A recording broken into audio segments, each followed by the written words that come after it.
MLC కవిత episode పై మాజీ CM BRS అధినేత కేసీఆర్ మౌనంగా ఉన్నారు. ఈ మౌనం అనేక ప్రశ్నలకు చర్చకు దారితీస్తోంది. రచ్చ అవుతోంది. ఇంతకు కవితను పిలిచి కేసీఆర్ ఎందుకు మాట్లాడడం లేదు? కనీసం కవిత లేఖ చదివాకైనా ఎందుకు పిలవలేదన్నది మరో వాదన. ఇప్పుడేమో మీడియా చిట్చాట్ లో సంచలన అంశాలను కవిత ప్రస్తావించడంతో హాట్ టాపిక్ గా మారిపోయింది. బీఆర్ఎస్ నుంచి ఉలుకు పలుకు లేదు. మాజీ ఎంపీ బోయినపల్లి వినోద్ కుమార్ మాత్రం సమస్యను తేలిక పరిచే ప్రయత్నం చేశారు.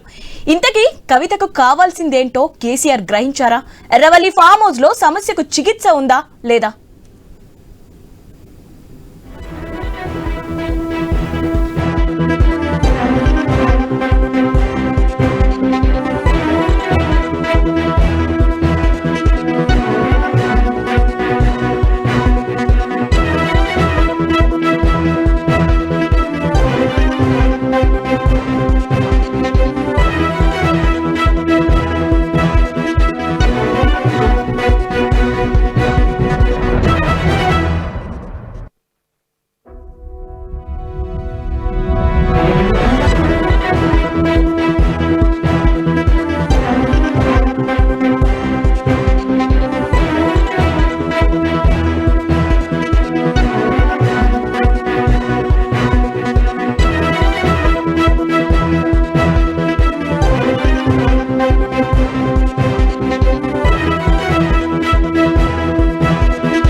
ఎమ్మెల్సీ కవిత ఎపిసోడ్ పై మాజీ సీఎం బీఆర్ఎస్ అధినేత కేసీఆర్ మౌనంగా ఉన్నారు. ఈ మౌనం అనేక ప్రశ్నలకు చర్చకు దారితీస్తోంది. రచ్చ అవుతుంది. రైట్, దీనిపై అప్డేట్ తెలుసుకుందాం. మా ఇన్పుట్ ఎడిటర్ శ్రీకాంత్ ఉన్నారు. Srikanth, over to you. Thank you. So మొత్తానికి మాజీ ముఖ్యమంత్రి కేసీఆర్ ఇంత బీఆర్ఎస్ పార్టీలో గందరగోళం నడుస్తున్నా కవిత లేఖ నేరుగా వాళ్ళ డాడీకి రాసిన, గతంలో 100 లేఖలు రాస్తే ఆ 100 లేఖలు కూడా చింపేసిన కేసీఆర్ ఈ లేఖను మాత్రం ఎందుకు చింపలేదు? ఈ లేఖ బయటకు ఎందుకు వచ్చింది? దీని వెనకాలన్నటువంటి కోవట్టులు ఎవరు? పార్టీని నిజాయితీగా సమర్థవంతంగా నడిపించలేని వాళ్ళు నాకు నీతులు చెప్తున్నారు. ముందు ట్విట్టర్లో పోస్టులు బంద్ చేసి, నా పైన నిందలేసిన బంద్ చేసి, పార్టీని గ్రౌండ్ లెవెల్లో గ్రామ స్థాయి నుంచి అగ్గి పుట్టించేలాగా ఒక ఉద్యమ పార్టీ కాబట్టి ఉద్యమ పార్టీ అదే స్థాయిలో పనిచేయాలి తప్ప ట్విట్టర్ పోస్టులకు పనికి రావద్దు, అట్లా పార్టీ నడవద్దు అంటూనే కాంగ్రెస్ పార్టీని బీజేపీని ఇద్దరిని కూడా దీంట్లోకి గ్రౌండ్ లోకి తీసుకొచ్చింది. తెలంగాణ పొలిటికల్ గ్రౌండ్ లోకి బీజేపీలో బీఆర్ఎస్ పార్టీ విలీనం కాబోతోంది అన్నటువంటి సంకేతం ఇచ్చి, గతంలోనే ఈ విలీనాన్ని అడ్డుకున్నాను, అవసరమైతే ఇంకో 6 నెలలైనా ఇంకో ఏడాదైనా జైల్లో ఉంటాను, బట్ ఎట్టి పరిస్థితుల్లో బీఆర్ఎస్ పార్టీని మాత్రం బీజేపీలో విలీనం చేయొద్దంటూ ఆ రోజు కవిత అడ్డుకుంటేనే పార్టీ విలీనం ఆగింది అన్నది కవిత చేసినటువంటి వ్యాఖ్య అయితే గనక. సో ఇప్పుడు ఇంకా అట్లాంటి వ్యూహాలే ఉన్నాయి. అందుకే మొన్న రజతోత్సవ సభలో 25 ఏళ్ల రజతోత్సవ సభలో కేసీఆర్ బీజేపీని అందుకే ఏమీ మాట్లాడలేదా? 2 నిమిషాలు మాత్రమే బీజేపీకి టైం కేటాయించారా?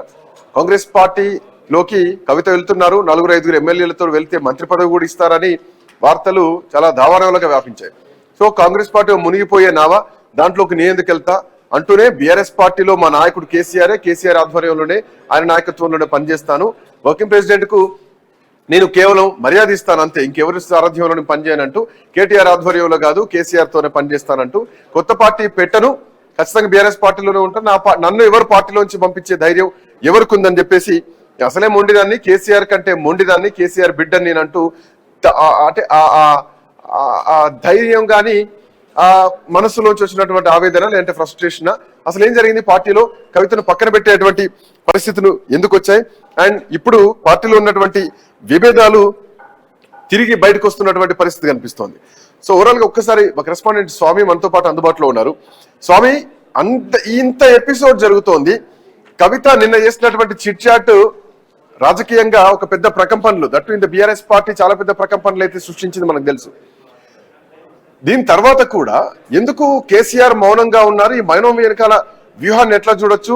కేటీఆర్ ని ఇప్పటికే ఒకసారి గెలవడం జరిగింది, అమెరికా వెళ్లే లండన్ పర్యటనకి వెళ్లే ముందు కూడా కేసీఆర్ తో భేటీ అయ్యారు, హరీష్ రావు కూడా నిన్న మొన్న భేటీలు అవుతున్నారు. బట్ కవితను మాత్రం ఇంతవరకు పిలవలేదు, మందలించలేదు, భేటీ లేదు. బట్ కేసీఆర్ వ్యూహం ఏంటి? మౌనం వెనక కారణం ఏంటి? అంటే మొదటి నుంచి కూడా MLC Kavitha Swami, I think mute లో ఉన్నట్టుంది. ఉద్యమకాలం నుంచి కూడా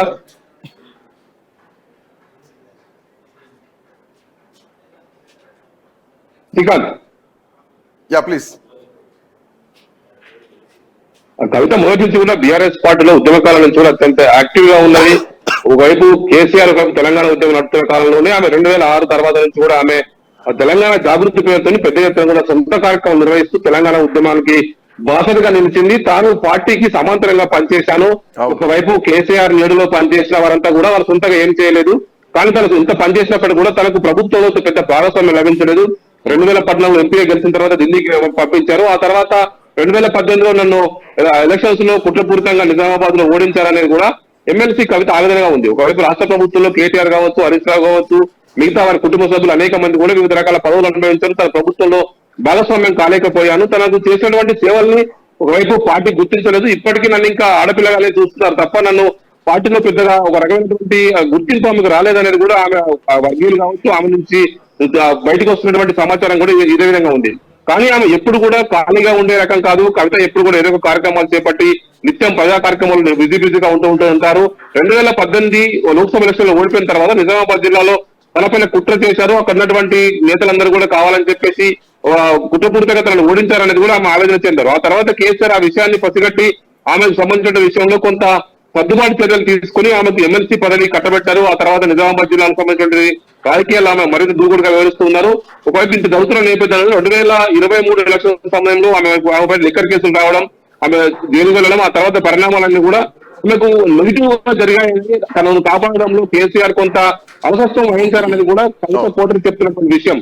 కేటీఆర్ ను ఏ విధంగా ప్రొటెక్ట్ చేసుకుంటూ వచ్చారో కవితను ఆ విధంగా ప్రొటెక్ట్ చేయడంలో కేసీఆర్ కొంత వెనుకడుగు వేశారు, కొంత తలబాటు వహించారు.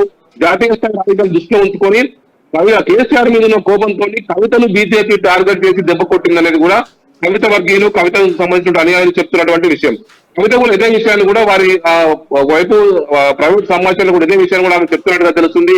ఒకవైపు ఆమె నిత్యం నేను ఏ పని చేసినా, ఏ పోరాటం చేసినా, ఏ కార్యక్రమం చేపట్టినా కూడా బీఆర్ఎస్ పార్టీ బలోపేతం కోసం మాత్రమే పనిచేశాను తప్ప తన వ్యక్తిగత ఎజెండా కోసం ఎక్కడ చేయలేదు. తాను కనుక అలా చేయాలనుకుంటే ఎప్పుడో తెలంగాణ సేవలో ముందుకెళ్లేదని అని చెప్పేసి అమ్మంటున్నట్టు తెలుస్తుంది. కానీ ఇటీవల పరిణామాలు ఒకవైపు బీఆర్ఎస్ పార్టీ మన ఎల్కతుర్తి సిల్వర్ జూబ్లీ బహిరంగ సభ తర్వాత మొత్తం పార్టీ అంతా కూడా ఒక ఏకతాటిగా మొత్తం కేటీఆర్ వైపే పోలరైజ్ అవుతుందన్న విషయాన్ని కూడా ఆమె పసిగట్టినట్టు తెలుస్తుంది. ఒకవైపు పార్టీలో తను ఇంత కష్టపడ్డప్పుడు కూడా 2006 నుంచి తను సొంతంగా కష్టపడ్డాను.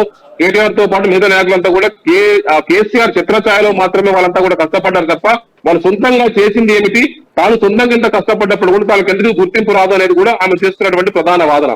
దీనికి సంబంధించి ఆమె సంబంధించిన గుర్తింపు కోరుకుంటున్నారు. పార్టీలో తను చేసినటువంటి పనుల కోసం ప్రయత్నం చేస్తున్నారు. బీఆర్ఎస్ పార్టీ 2023 లేఖ మే నెల 2వ తారీఖు రాస్తే ఆ లేఖ బయటికి రావడానికి 20 రోజుల సమయం పట్టింది. అంటే కేసీఆర్ ఆ రోజే చదివి ఉండాలి. ఇది చదివిన తర్వాత కేసీఆర్ రియాక్షన్ ఏంటి, దానిపైన ఏం రెస్పాండ్ అయ్యి ఉండొచ్చు. సో డైరెక్ట్ గా కేసీఆర్కి వెళ్ళిందా లేక కేసీఆర్ చేతిలో పెట్టారా, లేదంటే శోభమ్మ దగ్గర నుంచి కేసీఆర్ చేతికి వెళ్ళిందా, కేసీఆర్ గతంలో చింపిన 100 లేఖలు ఈ 101వ లేఖ ఎందుకు చింపలేదు, సో ఏం ఆలోచించి ఉండొచ్చు. సో కూతురు ఈ విషయాన్ని పార్టీ పాజిటివ్ నెగిటివ్ అంటే పార్టీ లైన్ లో ఈ లేఖ లేదు, తండ్రి కూతురు లేఖలాగా స్పష్టంగా కనిపించింది. సో పార్టీ లైన్ లో క్రమశిక్షణ చర్యలు తీసుకోవడానికి కూడా ఎక్కడ అవకాశం లేకుండా కవిత మై డియర్ డాడీ అని రాసి తండ్రికి లేఖ రాసినట్టుగా రాసింది స్పష్టంగా కనిపించింది. బట్ కేసీఆర్ ఏం ఆలోచించారు, ఆ తర్వాత హరీష్ రావుతో భేటీ అయ్యారు. హరీష్ రావు దగ్గరికి కేటీఆర్ 2 సార్లు ఇంటికి వెళ్ళి కలిసి భేటీ అవడం జరిగింది.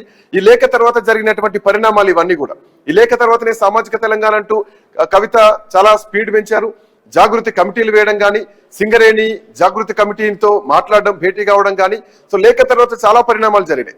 బట్ కేసీఆర్ మాత్రం మౌనంగానే ఉన్నారు. కేసీఆర్ మాత్రం ఈ లేఖ తర్వాత వీళ్ళతో ఖచ్చితంగా చర్చించే ఉండొచ్చు, కేటీఆర్ తోనా లేదంటే హరీష్ రావుతోనా. సో అయినా ఈ మౌనంగా ఉన్నారు. ఆ తర్వాతనే ఈ రోజు కవిత ఆవేదనతో బ్లాస్ట్ అవుతున్నారు, మీడియా చిట్చాట్లు పెడుతున్నారు. సో ఈ అంతటికి కేసీఆర్ సైలెంట్ గా ఉండడం ఏమిటి అన్నటువంటి ప్రశ్న కనిపిస్తుంది. మోరోవర్ కేసీఆర్ సైలెంట్ గా ఉంటే బీఆర్ఎస్ పార్టీ మొత్తం కూడా ఈ రోజు అందులో విభేదాలు మొత్తం కూడా ఏకంగా కేసీఆర్ బిడ్డ బీఆర్ఎస్ పార్టీలో అధిష్టానంలో ఒకరైనటువంటి కవితనే మొత్తం బయటపడేసింది పరిస్థితి. ఇప్పటికీ దిద్దుబాటు చర్యల దిశగా ఏమైనా నడిచేటువంటి అవకాశాలు ఉంటాయా? ఇప్పటికీ కేసీఆర్ మౌనం వెనకాల మనం ఏం అర్థం చేసుకోవచ్చు? ఇంకోవైపు కేసీఆర్ కూడా దీన్ని కొంత వ్యూహాత్మకంగా మౌనం పాటిస్తున్నట్టుగా మనం అర్థం చేసుకోవచ్చు. పరిస్థితి కొంత గరంగరంగా ఉన్నప్పుడు మనం స్పందిస్తే పరిస్థితి అడ్డు అయ్యే అవకాశం ఉంటుంది కాబట్టి కొంత సర్దుమణిగిన తర్వాత ఆయన స్పందించే అవకాశం కనబడుతుంది. ఒకవైపు కేటీఆర్ బీఆర్ఎస్ పార్టీ ఎన్ఆర్ఐల సిల్వర్ జూబ్లీ ఉత్సవాల కోసం యూకే యుఎస్ లో పర్యటిస్తూ ఉన్నారు. ఈ క్రమంలో పార్టీకి సంబంధించిన కీలక ఎమ్మెల్యేలు ఎమ్మెల్యే నేతలంతా కూడా చాలా మంది కూడా యుఎస్ టూర్ లో ఉన్నారు. ఇలాంటి క్రమంలో కవిత బయటకు వచ్చి చిట్టా చేసి మాట్లాడడం పట్ల కూడా పార్టీ శ్రేణులు ఒక భిన్నమైనటువంటి వాదనలు వినపడుతున్నాయి. ఒకవైపు ఇప్పటికే బీఆర్ఎస్ పార్టీకి కాంగ్రెస్ పార్టీకి జనంలో కొంత పలుచున్నాయి.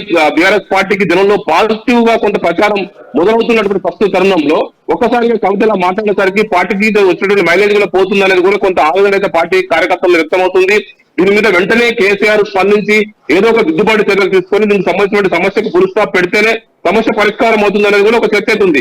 మొత్తానికి కేసీఆర్ కూడా మొదటి నుంచి కూడా తాను అత్యంత జాగ్రత్తగా రాజకీయాల్లో ఎత్తుకు పై ఎత్తులు వేస్తున్నటువంటి చాళక్యంతో వివరిస్తూ ఉంటారు. ఇప్పుడు కుటుంబంలో వచ్చినటువంటి ఇలాంటి సమస్యను ఏ విధంగా పరిష్కరిస్తారా అని చెప్పేసి అంతా కూడా ఒకవైపు చర్చించుకుంటున్నారు. ఒకవైపు ఆంధ్రప్రదేశ్ లో వైఎస్ జగన్ కు షర్మిలకు మధ్య తలెత్తినటువంటి వివాదం ఏ విధంగా అయితే బయటికి బాహాటంగా పొలిటికల్ గా వారికి నష్టం కలగజేసిందో అక్కడ వైఎస్ రాజశేఖర రెడ్డి లేదు కాబట్టి వాళ్ళకి ఇద్దరు సర్ది చెప్పే పరిస్థితి లేదు. అక్కడ ఒకవైపు వైఎస్ తల్లి విజయమ్మ ఉన్నట్టు జగన్ తల్లి విజయమ్మ ఉన్నప్పుడు కూడా ఇద్దరి మధ్య సమన్వయం చేయలేకపోయింది. కానీ ఇక్కడ కేసీఆర్ తాను కూర్చొని ఇద్దరిని మాట్లాడితే కనుక సమస్య పరిష్కారం అవుతుంది. కవితకు ఏం కావాలి, కేటీఆర్ ఏం కోరుకుంటున్నారు, కవిత తనకు కావాల్సిన గుర్తింపు ఏముంది, ఎక్కడ ఏ విషయంలో ఎవరు ఏం ఆలోచిస్తారనే విషయం కూడా కేసీఆర్ కనుక మాట్లాడితే సమస్యకు సర్దుమణిగే అవకాశం కనబడుతుంది. ఇప్పటి వరకు కేసీఆర్ స్పందించలేదు కాబట్టి సమస్య ఇంతవరకు చర్చలో ఉంది. ఒకసారి కేసీఆర్ స్పందిస్తే మాత్రం సమస్య వెంటనే సర్దుపోతుంది అనేది కూడా పార్టీ సంబంధించిన సీనియర్ నేతలు అంటున్నారు.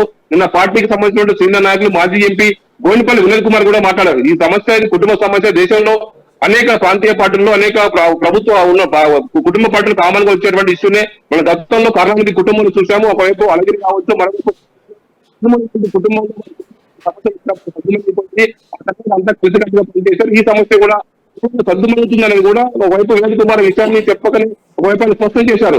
మరోవైపు ఇప్పుడు కవిత ఒకవైపు తన సొంత కార్యక్రమాలు చేసుకుంటూ ముందుకు వెళ్ళినప్పుడు కూడా పార్టీ చేయని కార్యక్రమాలు మాత్రమే తాను చేస్తున్నాను, కేసీఆర్ కు నోటీసులు ఇస్తేనే పార్టీ స్పందించట్లేదు, కేసీఆర్ కు నోటీసులు ఇస్తే రాష్ట్రం అగ్గిబుగ్గి కావాలి, తెలంగాణలో దాన్ని విగ్రహం మార్చినప్పుడు గ్రామాల్లో ఒకవైపు పెద్ద ఎత్తున ఉద్యమాలు చేయాల్సి పోయి ఆదాని అంబానీ ఒకవైపు టీషర్ట్ వేసుకొని పంజాబ్ మీద ట్వీట్ పెట్టడం అనేది కూడా పరోక్షంగా ఒకవైపు కేటీఆర్ ఎత్తిపడుతూనే తాను చేయాలనుకున్న విషయాన్ని కేసీఆర్ కు ఆమె స్పష్టంగా చెప్పదలుచుకున్నది. ఇప్పుడు కేసీఆర్ స్పందిస్తేనే ఈ సమస్యకు పులుస్తా పడే అవకాశం ఉంది. స్వామి వెల్కమ్ బ్యాక్ టు యూ. మనతో పాటు రోషన్ బాలు గారు కూడా బీఆర్ఎస్ పార్టీ సీనియర్ నాయకులు జాయిన్ అయ్యారు. బాలు గారు ఒకవైపు అసెంబ్లీ ఎన్నికల్లో ఓడిపోయారు, ప్రతిపక్షంలోకి వచ్చారు, ఆ తర్వాత లోక్సభ ఎన్నికల్లో ఓడిపోయారు. సో మళ్ళీ ఎమ్మెల్సీలో పోటీ చేయడానికి కూడా మీరు వెనకడుగు వేసినటువంటి పరిస్థితి.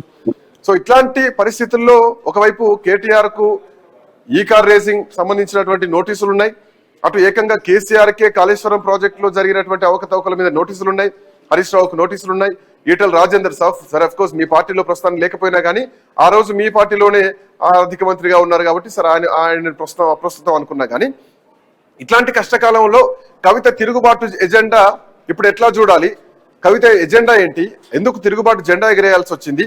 సో కుటుంబంలో కలహాలు తీవ్ర స్థాయికి పోయాయా?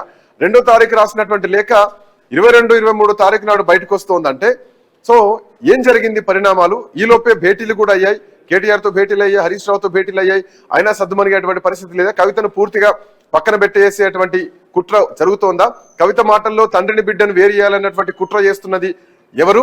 అది కేటీఆర్ఏనా లేదంటే ఇంకెవరా? పార్టీని సమర్థవంతంగా నడిపించలేని వాళ్ళు నాకు నీతులు చెప్తున్నారా? అంటే ఈ మాటల వెనకాల అర్థం ఏంటి? కేసీఆర్ మౌనానికి కారణం ఏంటి? ఈ రెండు ఇప్పుడు ఒకటి క్లారిటీ మిస్ అవుతోంది. బాలుగారు ఏం చెప్తారు? ముందుగా ప్యానల్ ఉన్న పెద్దలకి, ఐన్యూస్ ప్రేక్షకులకు గుడ్ ఆఫ్టర్నూన్ ఎవరివన్. సో అక్కడ ఉన్న స్వామి గారు కావచ్చు, ఇక మీరు కావచ్చు, ప్రత్యక్షంగా చూస్తున్నారు టిఆర్ఎస్ ప్రస్థానం 2001 నుంచి ఎన్ని రకాల పోరాటాలతో ఇక్కడ వరకు వచ్చిందో మనం కొత్త చెప్పాల్సిన లేదు. కేసీఆర్ గారి యొక్క రాజకీయ చతురత గురించి మనం కొత్త చెప్పాల్సిన అవసరం లేదు. కానీ ఇక్కడ విషయం ఏంటంటే ఇది ఒక చాలా చిన్న ఇష్యూ, ఇది టీకఫ్లో తుఫాన్ లాంటి ఒక ఇష్యూ ఇది. సో దీన్ని ఏంటంటే ఇప్పుడున్న మనకు మీడియా కావచ్చు, సోషల్ మీడియా కావచ్చు, దీన్ని చాలా పెద్ద ఎత్తున చేసే ప్రయత్నం చేస్తుంది తప్ప పార్టీ శ్రేణుల్లో మాత్రము సరే ఒక అంతకు ఇట్లాంటి విషయాలు జరగకూడదు. మీడియానా సోషల్ మీడియానా పెద్ద ఎత్తున ఎవరు చేస్తున్నారంటే పాయింట్ ఏంటంటే సరే లేఖ రాసింది నేనే, అవును పాజిటివ్ నెగిటివ్ చెప్పుకున్నాను అంటే అక్కడ వరకు అయిపోయేది. బట్ దాన్ని ఇంకో నెక్స్ట్ లెవెల్ తీసుకెళ్ళింది ఏకంగా కవితనే ఎయిర్పోర్ట్ లో. కేసీఆర్ దేవుడు, కేసీఆర్ చుట్టూ దయ్యాలు ఉన్నాయి, సో కోవట్టులున్నారు అని చెప్పింది తనే. ఆ తర్వాత మళ్ళీ చిట్చాట్ లో 2019 ఎన్నికల్లో నన్ను ఓడించింది కూడా కోవట్లే, నాకు ప్రోటోకాల్ కోసం మా నాన్న ఆ రోజు ఎమ్మెల్సీ ఇవ్వడం జరిగింది, సో నన్ను అక్కడ అడ్జస్ట్ చేయడం జరిగింది, ఢిల్లీ లెక్కర్ స్కామ్ లో కూడా నేను రాజీనామా చేస్తా అని చెప్పా, వద్దని చెప్పారు. సో ఇదంతా ఒక సృష్టి కాదు, ఇది సృష్టించబడుతోంది, అక్కడి నుంచే సృష్టించబడుతోంది. సో వాళ్ళ నోటి మాటల్లోంచి వస్తున్నట్టు కాబట్టి నెక్స్ట్ లెవెల్ కి పోతుంది ఈ చర్చ. సో ఇక్కడ విషయం ఏంటంటే సార్, ఇక్కడ కవిత గారు 2వ తారీఖున లెటర్ ఇచ్చారు, యుఎస్ వెళ్లే ముందు సార్ను కలిశారు, అట్లాంటి దీనికి సంబంధించిన డిస్కషన్స్ అన్ని అయిపోయినాయి. సో ఇక్కడ అందరికీ ఉన్న క్వశ్చన్ లేఖర్ ఎలా బయటకు వచ్చింది, దాని మీద ఎందుకు ఇట్లాంటి వాళ్ళు ఉన్నారనే విషయము మన పార్టీ లోపల రాజకీయ ఉద్యమ ప్రస్థానం వేరు, రాజకీయ ప్రస్థానం వేరు. రాజకీయ ప్రస్థానంలో ఉన్నప్పుడు రాజకీయంగా ఎత్తుగడలు మాత్రమే ఉంటాయి.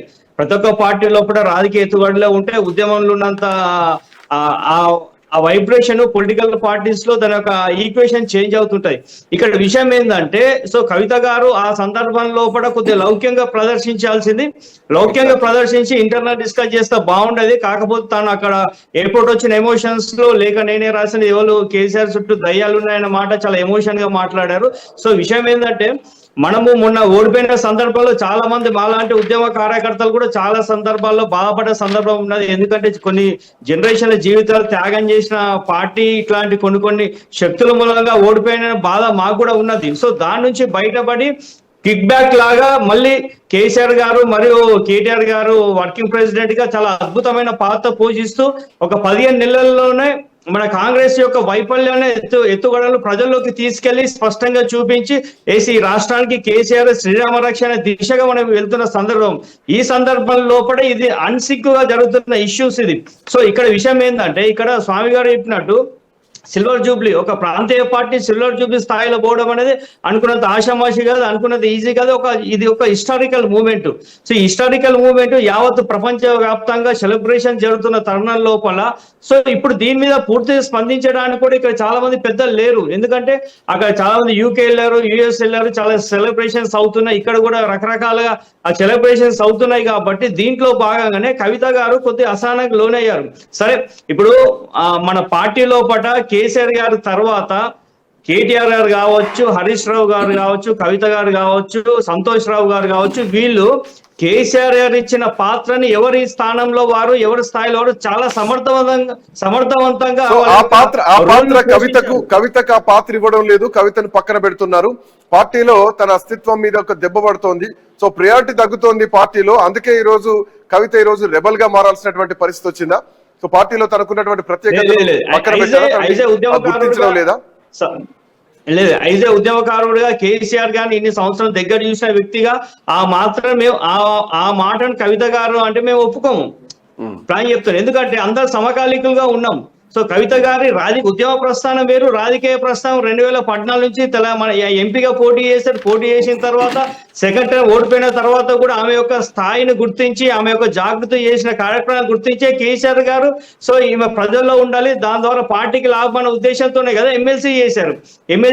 మళ్ళీ ఎమ్మెల్సీ కంటిన్యూ చేసి ఇప్పుడు అధికారం లేకున్నా కానీ ఈ రోజున మీరు చట్టసభల్లో ఉండి మాట్లాడే పరిస్థితి ఆ స్థాయి కల్పించింది కేసీఆర్ గారు. ఇంతకన్నా ఎక్కువ గుర్తింపే ఉంటది. ఇప్పుడు చాలా మంది చాలా రకరకాల త్యాగాలు చేసి పార్టీలు ఉన్న సంస్థ స్థానం స్టెప్ బై స్టెప్ వస్తున్నది. సో మీరు జాగృతి ద్వారా ప్యారలల్ గా ఒక అద్భుతమైన కార్యక్రమాలు చేసిన ప్రతి దానికి ఈ రోజున పార్టీ తరఫున మీకు అన్ని రకాల అండదండలు ఉన్నాయి, సహాయ సహకారాలు ఉన్నాయి. కాబట్టి జాగృతి కూడా ఈ స్థాయిలో కూడా ప్రపంచ దేశాల్లో కూడా విస్తృతంగా పోవడం జరిగింది. సో మీ యొక్క శక్తిని, మీ యొక్క క్యాలిబర్ జాగృతి ప్రస్తావన తీసుకొస్తున్నారు కాబట్టి రోషన్ గారు, బాలు గారు, జాగృతి అనేది ఒక ఉద్యమ సంస్థ. ఖచ్చితంగా మేము ప్రజా సమస్యలపైన ఉద్యమం చేస్తుంది జాగృతి సంస్థ అని చెప్పేసి కవిత నిన్న కూడా మీడియా చిట్ చాట్ లో చెప్పడం జరిగింది.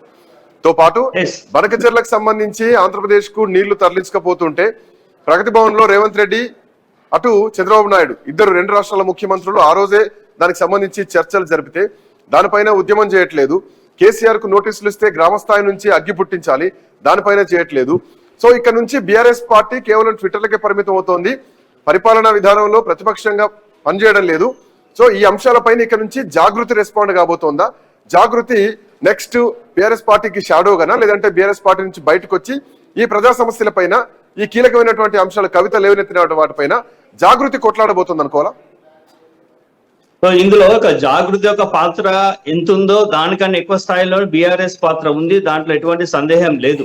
ఈరోజు లగిచర్ల ఇష్యూస్ కావచ్చు, స్టెప్ బై స్టెప్ పార్టీ నుంచి ప్రతిపక్షాలు ఉన్న మొదటి రోజు నుంచే చాలా తీవ్ర స్థాయిలో కేటీఆర్ గారి నాయకత్వంలో, కేసీఆర్ గారి అడ్వైజర్ కార్యక్రమాల్లో అద్భుతమైన ప్రోగ్రామ్ చేస్తున్నాం. అది మీరు కూడా చూస్తున్నారు కనుక మీ ఛానల్లో చాలా సందర్భంలో చూసాం. లైచర్ల ఇష్యూలో ఎప్పటి నుంచో మనం కొట్లాడుతున్నాం, దాని మీద ఎన్నో రకాల కేసులు కావచ్చు, ఈ రోజు కోర్టులకు తిరిగే పరిస్థితి మనం చూస్తున్నాం. సో దీంట్లో భాగంగా ఏంటంటే కేసీఆర్ గారికి ఇచ్చే నోటీసులు ఏదైతే ఉందో ఇప్పుడు కొత్తగా రావట్లేదు. కేసీఆర్ గారి పేరు చాలా ఎలక్షన్ ముందు నుంచి కూడా మనము చూస్తున్నాం. కేసీఆర్ గారి పేరు నోటీసులు ఇచ్చిన తర్వాత మనం చట్టబద్ధంగా ఎదుర్కోవడానికి, ప్రజాస్వామ్యబద్ధంగా ఎదుర్కోవడానికి మనం సిద్ధంగా ఉన్న తర్వాత మనము ఎప్పుడైతే కేసీఆర్ గారికి నోటీస్ ఏది అటెండ్ అయిన తర్వాత దాని తర్వాత పరిణామాలు ఏదైనా ఉంటే దాని తర్వాత మనము ప్రజల్లో ప్రజా ఉద్యమం ద్వారా మనం లేవనెత్తే అంశం ఉంటది. కానీ చిన్న చిన్న దానికి మనము ప్రజల్లో అగ్గిపుట్టించే ప్రయత్నం లేదు. ఎందుకంటే ఉద్యమ ప్రస్థానం వేరు. జాగృతి అనేది ఇప్పుడు ఏంటంటే అది పొలిటికల్ వింగ్ కాదు, అది ఏంటంటే ఒక తెలంగాణ కల్చర్ బేస్ మీద, తెలంగాణ బేస్ మీద ఏర్పడ్డ ఒక ఇది సాంస్కృతిక నుంచి ఇప్పుడు ప్రజా జీవితంలోకి వస్తున్న జాగృతి సంస్థ. ఈ రోజు ప్రజల ఇష్యూస్ మీద పోరాడుతున్న సంస్థ. మొన్న ఏది పూలే విగ్రహం కావచ్చు, 42% కావచ్చు, రకరకాల అప్పుడు గతంలో మహిళలకు సంబంధించిన అంశం కావచ్చు, రకరకాల ఇష్యూస్ మీద పోరాడుతున్న జాగృతి సంస్థ. ఎందుకంటే ఒక పార్టీ మీద భిన్నమైన అభిప్రాయాలు ఉన్న తర్వాత కొంతమంది జాగృతి న్యూట్రల్ వ్యక్తులు కూడా ఉండే అవకాశం ఉంటుంది. సో రెండు బ్యాలెన్స్ చేస్తూ కవిత గారు ముందుకు వెళ్తూ తరుణం లోపల దీంట్లో భాగంగానే కేసీఆర్ గారు ఎప్పుడు ఏ స్థాయిలో ఉద్యమాన్ని లేపాలో, ఏ స్థాయిలో ఉద్యమాన్ని తగ్గించాలో,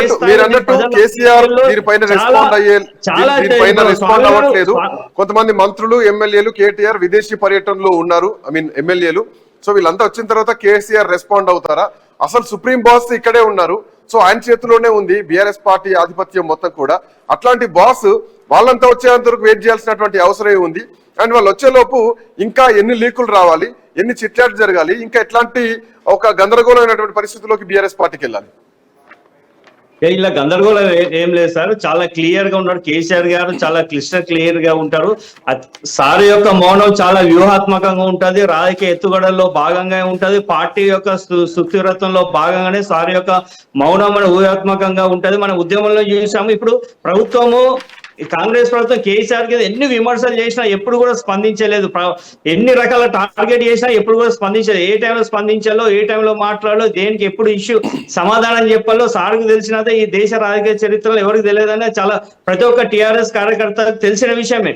సో ఈ విషయం ఏంటంటే ఇక్కడ ఏంటంటే అత్యుత్సాహం కొంతమంది చేస్తున్నారు కాబట్టి దాని ద్వారా కొద్దిగా ఇబ్బంది అయ్యే ప్రయత్నం బయట కనబడుతున్నది. కానీ నిజమైన లీడర్స్ కావచ్చు, వీళ్ళు కావచ్చు, కేసీఆర్ గారు ఇప్పుడు కేటీఆర్ గారు బయట నుంచి వచ్చిన తర్వాత ఇప్పుడు పార్టీ కేసీఆర్ గారు ఎట్లాగో ఫిక్స్ ఉన్నాడు, ఇక్కడ అటెండ్ అవుతాడు కావచ్చు, దాని తర్వాత దీని మీద ఏదైనా కలిసి కూర్చొని మాట్లాడే అవకాశం ఉంటుంది. దాని అంతవరకు ఈ యొక్క ఇష్యూ కాకుండా ఇప్పుడు సార్ ఏదైతే అటెండ్ అవుతుందో దాని మీద వివిధ సంస్థలతోని, వివిధ పెద్దలతోని ఇంటర్నల్ గా చాలా క్లియర్ డిస్కషన్ చేస్తున్నారు. నిన్న మల్లారెడ్డి గారు కూడా చెప్పారు, అందరూ కేసీఆర్ యొక్క సైనికులే, అందరూ కేసీఆర్ యొక్క వారసత్వం నుంచి ప్రతి ఒక్క 55 లక్షల మంది కార్యకర్తలు ఈరోజు కేసీఆర్ యొక్క సైనికులుగా పనిచేస్తున్నారు. కాబట్టి ఇందులో ఎవరు ఎక్కువ ఎవరు తక్కువ కాదు, అందరు కేసీఆర్ గారు మాటను జవదాటారు. అది మాత్రం అందరికీ తెలుసు, కవిత గారికి తెలుసు, కేటీఆర్ కి తెలుసు, హరీష్ రావు తెలుసు. గతంలో ఇప్పుడు కవిత ఇష్యూని మీడియాకి ముందుకు వచ్చింది. గతంలో హరీష్ రావును కేటీఆర్ తో కంపేర్ చేసి హరీష్ రావును పక్కన పెట్టారు, హరీష్ రావు ఇంపార్టెన్స్ లేదని చెప్పి చాలా సందర్భాల్లో బట్టగాల్సి మీదేసే ప్రయత్నం చేశారు. అప్పుడు కూడా చాలా క్లారిటీ హరీష్ రావు చెప్పారు. ఇంకా మనం డీప్ గా వెళ్ళాల్సి వస్తుంది, అంత సమయం కూడా మనకు లేదు. So anyway thank you Roshan Balu garu. అట్లాగే thank you so much. Anyway సమయం లేదు, టైం లేదు. Thank you so much Balu garu. అట్లాగే thank you so much Swami for joining. మొత్తానికి ఎమ్మెల్సీ కవిత విషయంలో ఎపిసోడ్లు నడుస్తున్నా కానీ కేసీఆర్ మౌనంగానే ఉన్నారు. ఈ మౌనం వెనుక వ్యూహం ఏమిటి అన్న అంశం ఇంకా బీఆర్ఎస్ పార్టీ నుంచి క్లారిటీ రావాల్సినటువంటి అవసరం ఉంది. సో ఇట్లాంటి పరిస్థితుల్లో ఎర్రవెల్లి ఫామ్ హౌస్ లో కేసీఆర్ తో మాజీ మంత్రి హరీష్ రావు భేటీ అయ్యారు. సో వారం రోజుల్లో సమయంలో మూడోసారి ఇప్పటికే కేసీఆర్ తో హరీష్ రావు భేటీ అయ్యారు. సో ప్రస్తుతానికి ఆ భేటీ నడుస్తోంది. ఎర్రవెల్లి ఫామ్ హౌస్ లో కేసీఆర్ తో హరీష్ రావు భేటీ నడుస్తోంది. అయితే ఈ భేటీ ఇప్పటికే కాళేశ్వరం ప్రాజెక్ట్ సంబంధించినటువంటి అంశంలో కమిషన్ నుంచి విచారణకు రావాలంటూ నోటీసులు వచ్చినటువంటి క్రమంలో ఈ భేటీ కొంత ప్రాధాన్యత అయితే సంతరించుకుందని చెప్పాలి. మరోవైపు కవిత ఇష్యూ కూడా నడుస్తున్నటువంటి క్రమంలో ఈ భేటీలో ఏ అంశాలు చర్చలోకి రాబోతున్నాయి అనేది మాత్రం ఒక సస్పెన్స్ కొనసాగుతుంది. Anyway that's all for now. Next updates continue అయితే కీప్ వాచింగ్ ఐ న్యూస్.